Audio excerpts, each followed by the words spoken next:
I'm the Wolfman here at Barefoot Bushcraft, and I'm here today to make this cool little video about how to turn a fighting knife into a bushcraft knife. So this is a Ka-Bar Tanto.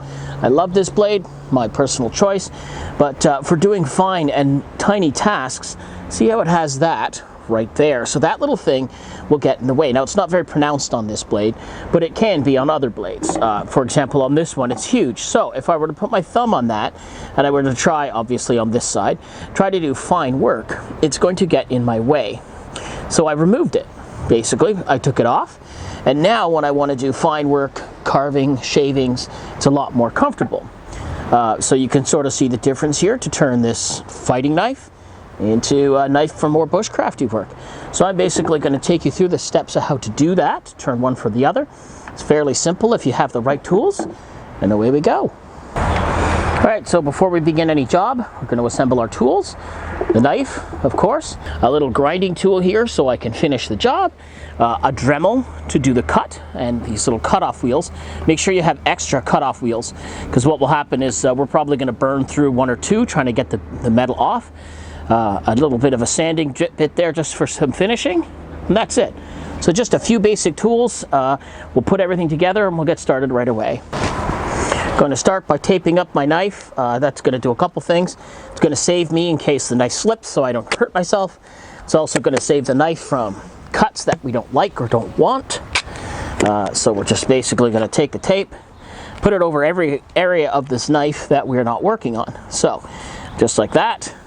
I'm going to take it and fold it over the edge. That way it's going to protect me. And basically that's it for that. So that's it there. Right, because I know I'm going to be working in this area, I'll put an extra coat right there. And next, do the same thing on the handle.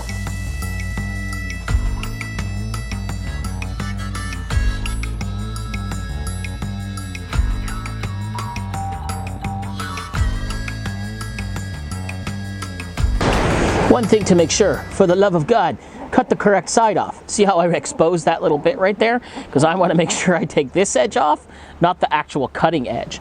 So it would be backwards when we're finished, right? So we want to make sure we do that.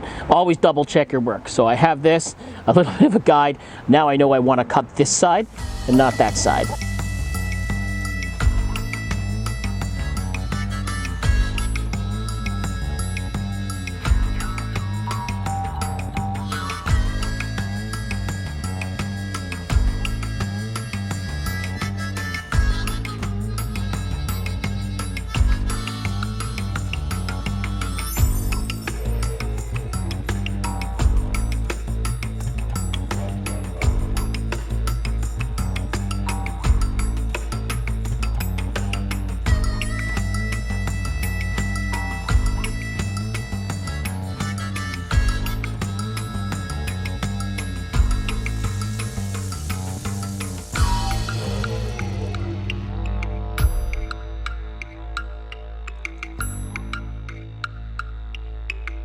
I forgot to mention, of course, before you do any projects like this, make sure you have your PPE on, glasses, and hearing protection because the tools and stuff are noisy.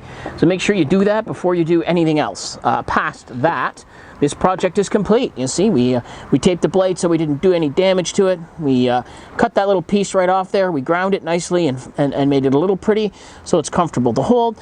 Now when I hold my Ka-Bar, I can put my thumb right there, do all my little fine little carving and anything that I want, making shavings, whatever. Changes the look of the blade a little tiny bit, as obviously it doesn't have the full crossbar, but it's a beautiful piece when you do that. You know, I could dab a little bit of paint on there just to make it pretty, and that's it. I have converted my Ka-Bar fighting knife into a bushcraft knife for small tasks. I want to thank you so much for watching this video. I'm the Wolfman for Barefoot Bushcraft. Please consider subscribing and stay cheeky breeky.